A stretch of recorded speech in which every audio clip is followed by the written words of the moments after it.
নমস্কার বন্ধুরা, আজকে কি করব রান্না সেটা দেখাচ্ছি। এই নিয়েছি সয়াবিন ধুয়ে ভালো করে চিপে নিয়েছি, চিপে তুলে নিয়েছি। এবার এই যে ডুমো ডুমো করে অল্প একটু আলু কেটে নিয়েছি, আর এখানে পাকা টমেটো আর কাঁচা লঙ্কা কুচিয়ে নিয়েছি। আর তার সাথে ফোড়নে দেব হচ্ছে এই যে তেজপাতা, লঙ্কা, কালো জিরে, একটু সাদা জিরে আর একটু দারচিনি। তোমাদের একটা জিনিস দেখাই, এই দেখো শুকনো লঙ্কার ভেতরে যে দানা থাকে না, আমি কিন্তু দানাটাকে পুরো ফেলে দিই, ফেলে দিয়ে তারপরে করি। এই দেখো কোনো দানা নেই, আমি এইভাবে রান্নাটা করি। এখানে তেল গরম হয়ে গেছে, এবার আমি যে দেখালাম ফোড়নটা সেটা দিয়ে দেব পুরোটাই।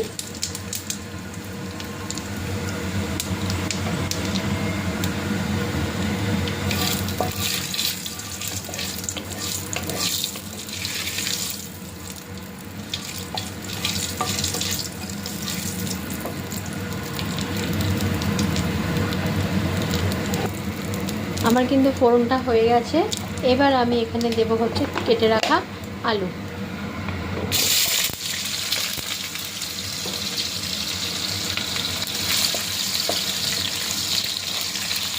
আলুটা জাস্ট একটু ভাজা ভাজা করে নেব।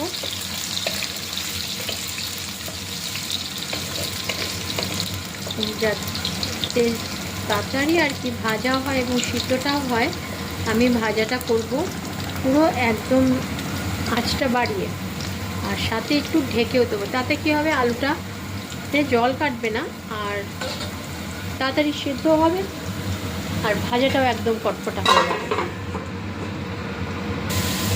এই দেখো বন্ধুরা, এবার কিন্তু ভাজা ভাজা হয়ে গেছে। এবার আমি এর সাথে দিয়ে দেবো এই যে কেটে রাখা লঙ্কা আর টমেটো।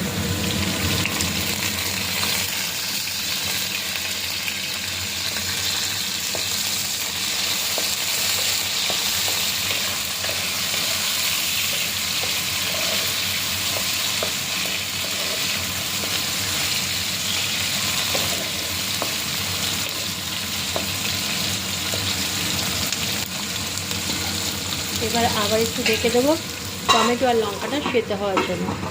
এবার কিন্তু আমি গ্যাসটা কমানোই দিয়েছি।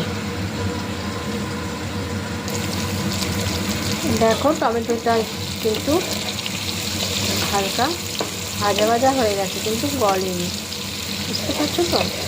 দেখো কেন বলো তো, আমি এখন অবধি লবণ অ্যাড করিনি। আমি ভাজার সময় লবণটা অ্যাড করি না, ভাজা মিডিয়াম হয়ে গেলে